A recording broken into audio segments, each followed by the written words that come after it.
Hey YouTube, Robert here from Hitch to Horsepower, and just wanted to give you an update on the tune, exhaust, intake, and we're taking a ride up to drop the truck off to have the 62-gallon Titan tank, underneath tank put in. So I went on a drive yesterday to New Jersey and back, pulling the trailer, about 340 miles round trip, so not a huge trip, but I didn't have to fill up. Normally, with this truck, pulling the trailer, I've been going somewhere in the 230 to 250 mile range between fill-ups.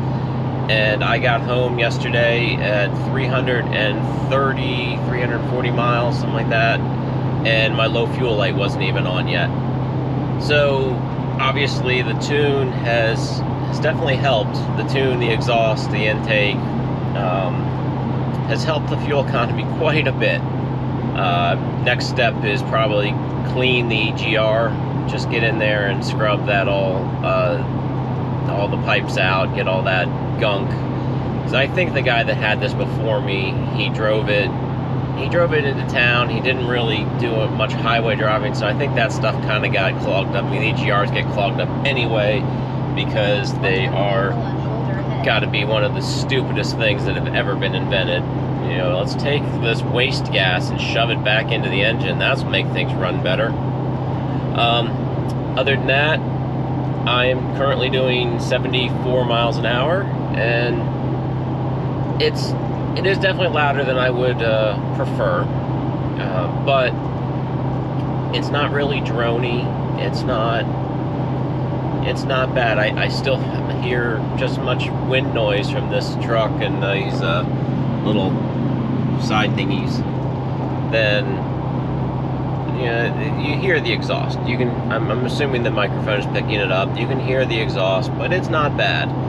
But anyway, we're gonna go up, see my buddy, and drop the truck off, and he can put the tank in. I thought about doing it myself, but I was like, no.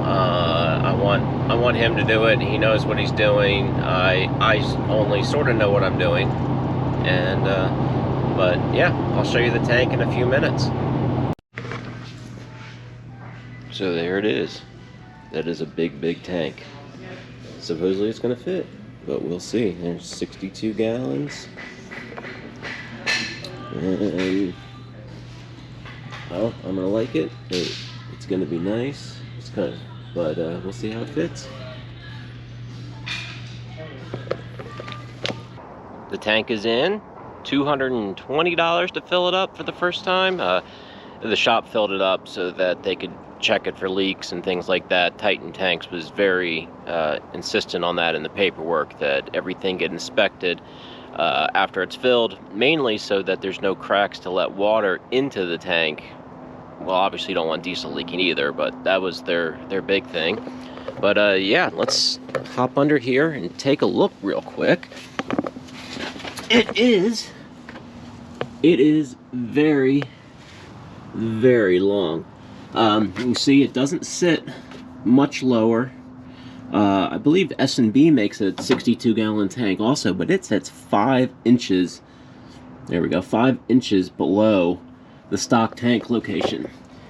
I did lose my my skid plate for the tank, but this tank is pretty robust. You can see here, so sort of see, this is a big section here. This is a skinny section to clear the crossbar. And then, so basically this is where the tank from there back would have been the factory. And then this is the extension to get the extra. And I think it extends a little bit back that way too. But we have not gotten the miles to empty programmed yet. I was a little bit in a hurry when I picked it up. I had somewhere to go to help my friend move. But we're gonna get it back up to the shop either next week or just after Christmas and get that all programmed. But yeah, I'm excited. Let me go show you what the old tank looks like. So here is the factory skid plate, and there is the factory tank, just a little bit smaller. And it's about a 70-mile drive to my buddy's shop, and I was trying to get there with the minimum amount of fuel possible so we didn't have to deal with it. But he said, let's see if you can see in here, I gotta pump this out, but he said he's not quite sure how I made it. I don't know if you can see that or not. He said he estimates about 1 gallon in there, which I told him, I said, you know, I'm gonna try. Yeah, I don't know if this is gonna, there's not much in there, but if anybody wants a stock fuel tank, let me know. Hit me up in the comments. I'll be selling this. It's in, you know, there's a little bit of surface rust off the straps, but other than that, it's in a really, really good shape. It's just too small for my purposes. So, yeah, let me know. Hit me up if you want it. And there's my terrible, terrible shocks. From what I've been told, on the first half of the fuel gauge, it counts down slow.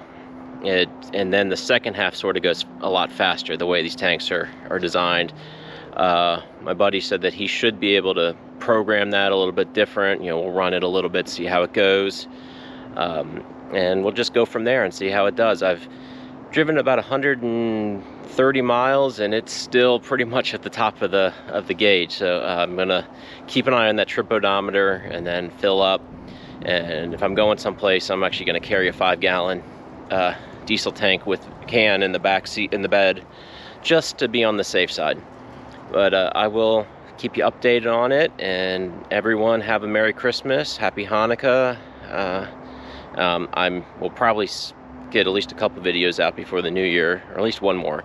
But anyway, thank you for watching. You know, please like and subscribe, and everyone have a great day, and we'll see how this tank does. Thanks.